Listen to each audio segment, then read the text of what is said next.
ರಾಜ್ಯ ಕಾಂಗ್ರೆಸ್ನಲ್ಲಿ ಸಂಪುಟ ವಿಸ್ತರಣೆಗೆ ಮುಹೂರ್ತ ಫಿಕ್ಸ್ ಆಗಿದೆ.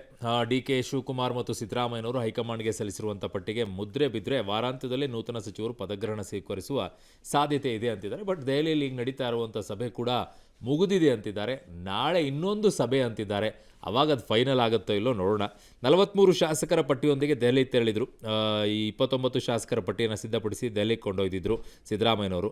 ಈಗಾಗಲೇ ವರಿಷ್ಠರ ಅಂಗಳ ತಲುಪಿದೆ ಪಟ್ಟಿ. ಯಾರಿಗೆ ಲಕ್ಕೋ ಯಾರಿಗೆ ಏನು ಆಗುತ್ತೋ ಗೊತ್ತಿಲ್ಲ. ಈ ಸಂಬಂಧ ಇವತ್ತೊಂದಿಷ್ಟು ಆಗಬೇಕಾಗಿತ್ತಲ್ಲ, ಅದೇನೂ ಆಗಿಲ್ಲ. AIC ಅಧ್ಯಕ್ಷ ಖರ್ಗೆ ಅವರು ರಾಹುಲ್ ಗಾಂಧಿ ಸಮ್ಮುಖದಲ್ಲಿ ಸಭೆ ನಡೀತಾ ಇತ್ತು. ಬಟ್ ಆ ಸಭೆಯೂ ಕೂಡ ಮುಕ್ತಾಯನೂ ಆಗಿದೆ. ಈಗ ಹೊಸ ಮುಖಗಳಿಗೆ ಮಣೆ ಹಾಕೋಕ್ಕೆ ಹೈಕಮಾಂಡ್ ಒಲವು ತೋರಿದೆ ಅಂತಿದ್ದಾರೆ. ಈ ಮಧ್ಯೆ ಮೈಸೂರಿನಲ್ಲಿ ಮಾಜಿ CM ಸಿದ್ದರಾಮಯ್ಯನವರು ಪ್ರತಿಕ್ರಿಯೆ ಕೊಟ್ಟಿದ್ದಾರೆ. ಇವತ್ತು ರಾತ್ರಿಯೇ ಫೈನಲ್ ಆಗಬಹುದು ಅಂತ ಅವರು ಒಂದು ಅಭಿಪ್ರಾಯ ವ್ಯಕ್ತಪಡಿಸಿದರು. ಬಟ್ ಆಗಿಲ್ಲ. ಅದು ಸಭೆಯಲ್ಲಿ ಎಲ್ಲ ತೀರ್ಮಾನ ಆಗುತ್ತೆ ಅಂತ ಹೇಳಿದರು. ಆಗಿಲ್ಲ. ನೋಡೋಣ ಏನಾಗುತ್ತೆ. ಈ ಕಡೆಗೆ ಬಾಲಕೃಷ್ಣ ಅವರು ಕೂಡ ಮಾತನಾಡಿದ್ದಾರೆ. ಏನು ನೋಡೋಣ.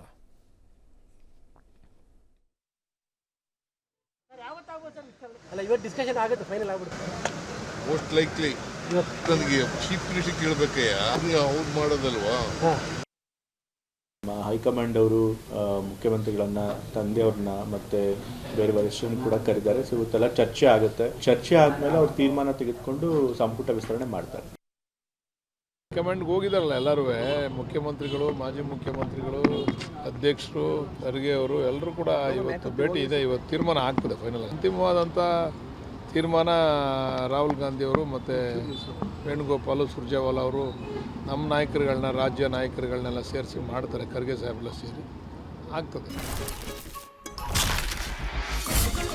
ಸಾಂಪ್ರದಾಯಿಕ ರೆಸಿಪಿ, ಮತ್ತಷ್ಟು ಬೇಕೆನಿಸುವ ರುಚಿ. ಕೋಡುಬಳೆ ಅಂದ್ರೆ ಅಡುಕಲೆ. ಈ ನಡುವೆ ಕಾಂಗ್ರೆಸ್ನಲ್ಲಿ ಡಿಕೆ ಸಂಪುಟ ಸೇರೋದಕ್ಕೆ ಸಹಜವಾಗಿ ಶಾಸಕರ ಲಾಬಿ ಜೋರಾಗಿದೆ. ಈಗಾಗಲೇ ಶಾಸಕರ ದಂಡು ಹೈಕಮಾಂಡ್ ಮೆಟ್ಟಿಲೇರಿದ್ದು ದೆಹಲಿಯಲ್ಲಿ ಭರ್ಜರಿ ಲಾಬಿ ನಡೆಸಿದ್ದಾರೆ. ಈ ಹೊತ್ತಲ್ಲೇ ಮಾಜಿ ಸಚಿವರು ಸಂಪುಟದಲ್ಲಿ ಸ್ಥಾನ ಗಿಟ್ಟಿಸಿಕೊಳ್ಳೋದಕ್ಕೆ ಮುಂದಾಗಿದ್ದಾರೆ. ಅಂದು ಮಾಜಿ CM ಕೊಂಡೊಯ್ದಿದ್ದ ಹಿರಿಯರ ಪಟ್ಟಿಗೆ ಹೈಕಮಾಂಡ್ ತೀವ್ರ ವಿರೋಧ ವ್ಯಕ್ತಪಡಿಸಿತ್ತು. 11 ಮಾಜಿ ಸಚಿವರ ಹೆಸರನ್ನ ಫಿಲ್ಟರ್ ಮಾಡಿ ಅಂತ ನಿರ್ದೇಶನ ಕೊಟ್ಟಿತ್ತು. ಈ ಬೆನ್ನಲ್ಲೇ 11 ಮಾಜಿ ಸಚಿವರ ಪಟ್ಟಿಯಲ್ಲಿ 8 ಜನ ಸೇಫ್ ಆಗಿದ್ದು 3 ಔಟ್ ಆಗಿದ್ದಾರೆ ಅಂತ ಈಗಿರುವ ಮಾಹಿತಿ.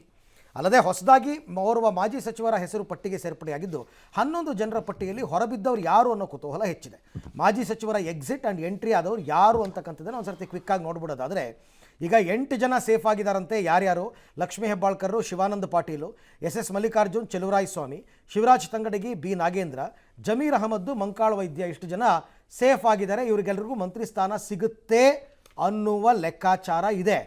ಆದರೆ 3 ಜನ ಪಟ್ಟಿಯಿಂದ ಹೊರಬಿದ್ದಿರೋರು ಯಾರಪ್ಪ ಅಂತಂದರೆ, ಒಂದು ಅಂದಾಜಿನಲ್ಲಿ HK ಪಾಟೀಲ್, ಮಧು ಬಂಗಾರಪ್ಪ, ಸಂತೋಷ್ ಲಾಡ್, ಇವ್ರು 3 ಜನಕ್ಕೆ ಕೊಡಲ್ಲ ಅಂತ ಇದೆ. ಮತ್ತು ಹೊಸದಾಗಿ ಒಂದು ಪಟ್ಟಿಗೆ ಒಂದು ಹೆಸರು ಸೇರ್ಪಡೆಯಾಗಿದೆ. ಯಾರು ಅಂದರೆ NS ಬೋಸರಾಜು ಅಂತ ಹೇಳ್ತಾ ಇದ್ದಾರೆ. ಓಕೆ, ಈಗಾಗಲೇ ಹೇಳಿದ್ದೀವಿ ನಾವು ಆ ವಿಚಾರವನ್ನು. ಇವತ್ತು ನಡೆದಂತಹ ಸಭೆ ಅಪೂರ್ಣ ಆಗಿದೆ. ಇವತ್ತು ವೇಣುಗೋಪಾಲ್ ಅವ್ರ ಮನೆಯಲ್ಲಿ ಎಲ್ಲ ಸಭೆ ಸೇರಿದ್ರು. ಆದರೆ ಯಾವುದೇ ಅಂತಿಮ ನಿರ್ಧಾರಕ್ಕೆ ಬರೋಕ್ಕಾಗಿಲ್ಲ. ಈಗ ನಾಳೆ ಮತ್ತೊಂದು ಸುತ್ತಿನ ಸಭೆ ಇದೆ. ಮತ್ತೆ ಸಭೆ ಸೇರ್ತಾರೆ. ಸಭೆ ಸೇರಿ ಯಾವಾಗ ಫೈನಲ್ ಮಾಡ್ತಾರೋ ಗೊತ್ತಿಲ್ಲ. ನಾಳೆ ಫೈನಲ್ ಆದರೂ ಈ ವೀಕೆಂಡಲ್ಲಿ ಸಚಿವ ಸಂಪುಟ ವಿಸ್ತರಣೆ ಅಂದರೆ ಪ್ರಮಾಣ ವಚನ ಸ್ವೀಕಾರ ಕಾರ್ಯಕ್ರಮ ನಡೆಯೋ ಸಾಧ್ಯತೆ ಇದೆ.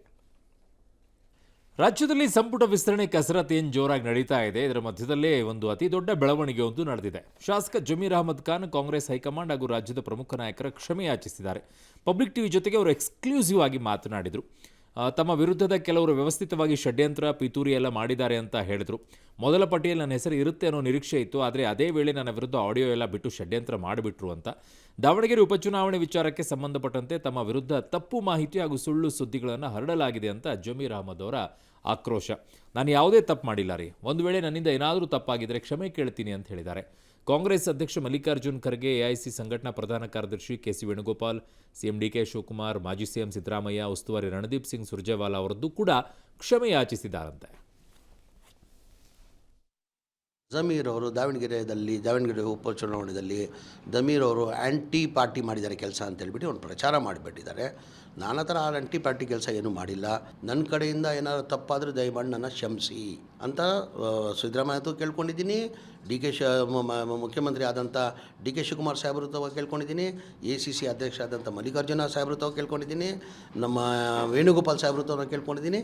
ಸುರ್ಜೇವಾಲಾ ತಾವು ಕೇಳ್ಕೊಂಡಿದ್ದೀನಿ. ನಾನು ನನ್ನಿಂದ ಏನೋ ದಾವಣಗೆರೆ ವಿಚಾರದಲ್ಲಿ ತಪ್ಪಾದರೆ ದಯಮಾಡಿ ಕ್ಷಮಿಸಿ. ನಾನು ಯಾವತ್ತೂ ಪಕ್ಷಕ್ಕೆ ದ್ರೋಹ ಮಾಡೋಣ ಅಲ್ಲ. ನಾನು 2ನೇ ಪಟ್ಟಿಯಲ್ಲಿ ನನ್ನ ಹೆಸರು ಬರ್ತದಂತ ನಿರೀಕ್ಷೆ ಇಟ್ಕೊಂಡಿದ್ದೀನಿ. ಅಂದರೆ ನಮ್ಮ ಪಕ್ಷ ಹೈಕಮಾಂಡ್ ಪಕ್ಷ, ಅವ್ರು ಏನು ನಿರ್ಧಾರ ಮಾಡ್ತಾರೆ ಅದಕ್ಕೆ ನಾವು ಬದ್ಧ. ಜಮೀರ್ ಅವರು ದಾವಣಗೆರೆ ಓಕೆ, ಬಟ್ ಇವ್ರು ಕ್ಷಮೆ ಕೇಳಿದ್ದಕ್ಕೆ ಒಂದಂತೂ ನಿಜ, ಇವರು ಫಸ್ಟ್ ಲಿಸ್ಟಲ್ಲಿ ಇವ್ರ ಹೆಸರು ಬರ್ತಾ ಇತ್ತೋ ಏನೋ, ಕರೆಕ್ಟಾಗಿ ಆ ಟೈಮಲ್ಲಿ ಆಡಿಯೋ ಬಂತು. ಬಟ್ ಅಲ್ಲ, ಚುನಾವಣೆ ಸಂದರ್ಭದಲ್ಲಿ ಆದಂಥ ಬೆಳವಣಿಗೆನೂ ಹಾಗೇ ಇತ್ತು. ಅದು ಕಾಕತಾಳೀಯ ಅಂತ ನೀವು ಹೇಳೋಕ್ಕಾಗೋದಿಲ್ಲ. ಹೌದು, ಯಾಕಂದರೆ ಅಲ್ಲಿ ಚುನಾವಣೆ ನಡೆದಂಥ ಟೈಮಲ್ಲಿ ಜಮೀರ್ ಅಹಮದ್ ಹೊರಗದೇ ಇರುವಂಥ ಟೈಮಲ್ಲಿ ಅಲ್ಲಿ ಒಂದಿಷ್ಟು ಮುಸ್ಲಿಂ ನಾಯಕರುಗಳು ಎದ್ದು ನಿಂತಾಗ ಅವ್ರ ಮೇಲೆ ಕ್ರಮ ತಗೊಂಡಿದ್ದು, ಆಮೇಲೆ ಇವ್ರು ಹೋಗ್ಬಿಟ್ಟು ಅವ್ರ ಮನೇಲಿ ಹೋಗ್ಬಿಟ್ಟು ಕೈ ಮಿಲಾಯಿಸಿದ್ದು, ಆಮೇಲೆ ಒಂದು ರೌಂಡ್ ಪ್ರಚಾರ ಮಾಡಿದ್ದು ಎಲ್ಲವೂ ಕೂಡ ಕಣ್ಮುಂದೆ ಬಂದೋಗ್ಬಿಡುತ್ತೆ. ಬಟ್ ಆ ಆಡಿಯೋದು ಮಾತಾಡಿದ್ದೆ ಅವ್ರಿಗೆ ಒಂಚೂರು ದೊಡ್ಡ ಮಟ್ಟದಲ್ಲಿ ಮುಳುವಾಗಿ ಅದು ಆ ಲಿಸ್ಟ್ ಆಗಬೇಕಾದ್ರೆ ಲಿಸ್ಟ್ ಆಗಬೇಕಾದ್ರೆ ಇಲ್ಲ ಅಂದಿದ್ರೆ ಎಸ್, ಅಲ್ಪಸಂಖ್ಯಾತರ ಕೋಟಾದಲ್ಲಿ ನಿಮಗೆ ಜಮೀರ್ಗಿಂತನೂ ಈಗ ಕ್ಯಾಂಡಿಡೇಟ್ ಯಾರಿದ್ದಾರೆ ಅದರಲ್ಲೂ ಸಿದ್ದರಾಮಯ್ಯನವರ ಆಪ್ತರಲ್ಲಿ ಗುರುತಿಸ್ಕೊಂಡವರು ಸಹಜವಾಗಿ ಮಾಡಬೇಕಾಗಿತ್ತು. ಬಟ್ ನೋಡೋಣ ಈಗ ಅವಕಾಶ ಕೊಡ್ತಾರೆ ಅಂತಿದೆಯಪ್ಪ, ನೋಡೋಣ. ಇನ್ನು ರಾಜ್ಯದಲ್ಲಿ KPSC ಬ್ರಹ್ಮಾಂಡ ಭ್ರಷ್ಟಾಚಾರ ಹಗರಣ ಸಾಕಷ್ಟು ಸದ್ದು ಮಾಡ್ತಾ ಇದೆ. ಈ ಹೊತ್ತಲೇ ಪಶುವೈದ್ಯಾಧಿಕಾರಿಗಳ ಹುದ್ದೆ 80 ಲಕ್ಷಕ್ಕೆ ಸೇಲ್ ಪ್ರಕರಣದ ತನಿಖೆಯನ್ನು CID ಹೆಗಲಿಗೆ ಹೊರಸಲಾಗಿದೆ. ವಿಧಾನಸೌಧ ಪೊಲೀಸ್ ಠಾಣೆಯಲ್ಲಿ ದಾಖಲಾಗಿದ್ದ ಪ್ರಕರಣವನ್ನು ಈಗ CIDಗೆ ವಹಿಸಲಾಗಿದೆ. ಸಾರ್ವಜನಿಕರಿಂದ ಆಕ್ರೋಶ ವ್ಯಕ್ತವಾಗುತ್ತಲೇ DGIGP CIDಗೆ ವಹಿಸಿ ಆದೇಶ ನೀಡಿದ್ದಾರೆ. ಈ ಅಕ್ರಮ ನೇಮಕಾತಿ ಸಂಬಂಧ 3 ಪ್ರತ್ಯೇಕ FIRಗಳು ದಾಖಲಾಗಿದ್ವು. ಇವುಗಳಲ್ಲಿ 1 ಪ್ರಕರಣ ನ್ಯಾಯಾಲಯದಲ್ಲಿ ಬಾಕಿ ಉಳಿದಿದ್ದರೆ ಉಳಿದ 2 ಪ್ರಕರಣಗಳ ಹೆಚ್ಚಿನ ಮತ್ತು ಸಮಗ್ರ ತನಿಖೆಗಾಗಿ CIDಗೆ ಹಸ್ತಾಂತರಿಸಲಾಗಿದೆ. ಇನ್ನು ಹಗರಣದ ವಿರುದ್ಧ ಫ್ರೀಡಂ ಪಾರ್ಕ್ನಲ್ಲಿ ವಿದ್ಯಾರ್ಥಿಗಳು ಪ್ರತಿಭಟನೆ ಮಾಡಿದರು. ಈ ಪ್ರತಿಭಟನೆಗೆ ವಿಜಯೇಂದ್ರ, ಛಲವಾದಿ ನಾರಾಯಣಸ್ವಾಮಿ ಸೇರಿದಂತೆ ಹಲವು BJP ನಾಯಕರು ಸಾಥ್ ನೀಡಿದರು. ಶಿಕ್ಷಣ ಇಲಾಖೆಯಲ್ಲಿ ದೈಹಿಕ ಶಿಕ್ಷಕರು, ಸಂಗೀತ ಶಿಕ್ಷಕರು, ಹಿಂದಿ, ಚಿತ್ರಕಲಾ ಶಿಕ್ಷಕರ ನೇಮಕಾತಿ ಆಗಿಲ್ಲ. ಮುಂಬರುವ KPS ಕರ್ನಾಟಕ ಪಬ್ಲಿಕ್ ಸ್ಕೂಲ್ ಶಾಲೆಗಳಲ್ಲಿ 72,000 ಹುದ್ದೆಗಳಲ್ಲಿ ವಿಶೇಷ ಶಿಕ್ಷಕರ ನೇಮಕಾತಿ ಆಗಬೇಕು. ಕಲ್ಯಾಣ ಕರ್ನಾಟಕ ಭಾಗದ 4,424 ಪ್ರಾಥಮಿಕ ಶಾಲಾ ಶಿಕ್ಷಕರ ಹುದ್ದೆಗಳಿಗೆ ಅನುಮೋದನೆ ನೀಡಬೇಕು ಅಂತ ವಿದ್ಯಾರ್ಥಿಗಳು ಒತ್ತಾಯಿಸಿದರು. ಕರವೇ ನಾರಾಯಣಗೌಡ ಕೂಡ KPSC ಹಗರಣ CBIಗೆ ವಹಿಸಬೇಕು ಅಂತ ಆಗ್ರಹಿಸಿದ್ದಾರೆ. PDOಗಳ ಪರೀಕ್ಷೆಯಲ್ಲೂ ಕೂಡ ಅವ್ಯವಹಾರಗಳಾಗಿದ್ದಾವೆ. 400 ಪೋಸ್ಟ್ಗಳು ಪಶು ವೈದ್ಯಾಧಿಕಾರಿಗಳ ನೇಮಕಾತಿ ವಿಚಾರದಲ್ಲಿ 400 ಪೋಸ್ಟ್ಗಳಿಗೆ ಒಂದೊಂದು ಪೋಸ್ಟ್ಗೆ 80 ಲಕ್ಷ 90 ಲಕ್ಷ ಲಂಚ ತೆಗೆದುಕೊಳ್ತಾ ಇದ್ದಾರೆ ಅಂತ ಹೇಳಿದ್ರೆ ಈ ಕಾಂಗ್ರೆಸ್ ಸರ್ಕಾರ ಏನು ಕತ್ತೆ ಕಾಯ್ತಾ ಇದೆಯಾ? ಹಾಗಾದ್ರೆ ಯಾರೇ ಹಣ ಕೊಟ್ಟು ಇವತ್ತು ಅಕ್ರಮವಾಗಿ ಸರ್ಕಾರಿ ಹುದ್ದೆಯನ್ನು ಏನು ಪಡ್ಕೊಂಡಿದ್ದಾರೆ ಅವ್ರನ್ನೂ ಸಹ ಆ ಹುದ್ದೆಗಳಿಂದ ವಜಾಗೊಳಿಸಬೇಕಾಗತ್ತೆ. ಇದು CBI ತನಿಖೆ ಆಗಬೇಕು. CBI ತನಿಖೆ ಆದರೆ ಯಾರೆಲ್ಲ ಇದರಲ್ಲಿ ಅಕ್ರಮದಲ್ಲಿ ಭಾಗಿಯಾಗಿದ್ದಾರೆ, ಇದರಲ್ಲಿ ಇದೇನಿಲ್ಲ ಸರ್, ಇದೇನು ರಾಕೆಟ್ ಸೈನ್ಸ್ ಇಲ್ಲ. ಈಗಿರೋ ಟೆಕ್ನಾಲಜಿಯಲ್ಲಿ ಯಾವ್ಯಾವ ಫೋನ್ ಕಾಲ್ಸು, ಲೊಕೇಶನ್ಸ್ ಇರ್ಬೋದು, ಮತ್ತು ಅವ್ರು ಯಾರನ್ನು ಕಾಂಟ್ಯಾಕ್ಟ್ ಮಾಡಿದ್ದಾರೆ, ಎಕ್ಸಾಮ್ ಯಾವ ರೀತಿ ಬರೆದ್ರು, OMR ಅಪಾಯಿಂಟ್ಮೆಂಟ್ ಮಾತ್ರ ಆಗ್ತಾನೆ ಇಲ್ಲ. ಪಾಪ ಕಾಯ್ತಾ ಇದ್ದಾರೆ, ಎಷ್ಟು ಶಿಕ್ಷಕರಾಗಬೇಕು ಅಂತ ಕಾಯ್ತಾ ಇದ್ದಾರೆ. ಎಲ್ಲ ಡಿಪಾರ್ಟ್ಮೆಂಟಲ್ಲೂ ಇದೆ, ಎಲ್ಲ ಕಡೆನೂ ಆಲ್ಮೋಸ್ಟ್ 65,000 ರಿಂದ 70,000 ಹುದ್ದೆಗಳು ಖಾಲಿ ಬಿದ್ದಿವೆ. ಅಪಾಯಿಂಟ್ಮೆಂಟ್ ಮಾಡ್ಕೊಳ್ಳೋಕೆ ಏನಾಗ್ತಾ ಇದೆ ಅಂತಂದರೆ ದುಡ್ಡಿಲ್ಲ, ಕೊಡಬೇಕು. ಅದ್ರ ಮಧ್ಯದಲ್ಲಿ ನೀವು NPS ತೆಗೆದುಬಿಟ್ಟು OPS ತರ್ತೀನಿ ಅಂತಿದ್ರಿ, ಓಲ್ಡ್ ಪೆನ್ಷನ್ ಸ್ಕೀಮು, ಅದಕ್ಕೆ ದುಡ್ಡು ಎಲ್ಲಿಂದ ತರ್ತಿರೋ, ಇವ್ರನ್ನ ಹೆಂಗೆ ಅಪಾಯಿಂಟ್ಮೆಂಟ್ ಮಾಡ್ಕೊಳ್ತಿರೋ? ಪಾಪ ಅವ್ರು ನಿಮಗೆ ಕೆಲಸ ಸಿಗುತ್ತೆ, ಇಂಥ ಜಾಬ್ಗಳು ಸಿಗುತ್ತೆ ಅಂಥೇಳಿ ಅದೇ ಇದರಲ್ಲೇ ಓದ್ಕೊಂಡು ಬಂದಿದ್ದಾರೆ. ಟೀಚರ್ ಆಗಬೇಕು ಅಂದರೆ D.Ed B.Ed ಮುಗಿಸ್ಕೊಂಡು M.Ed ಮುಗಿಸ್ಕೊಂಡು ಬಂದಿದ್ದಾರೆ. ಇಲ್ಲ ಅವರಿಗೆ ಈ ಕಡೆಗೆ B.Ped ಮುಗಿಸ್ಕೊಂಡು ಬಂದಿದ್ದಾರೆ. ಅವರು ಫಿಸಿಕಲ್ ಇದನ್ನು ಟೀಚರ್ ಆಗಬೇಕು ಅಂಥೇಳಿ ಅವ್ರನ್ನ ಅಪಾಯಿಂಟ್ಮೆಂಟ್ ಇಲ್ಲ.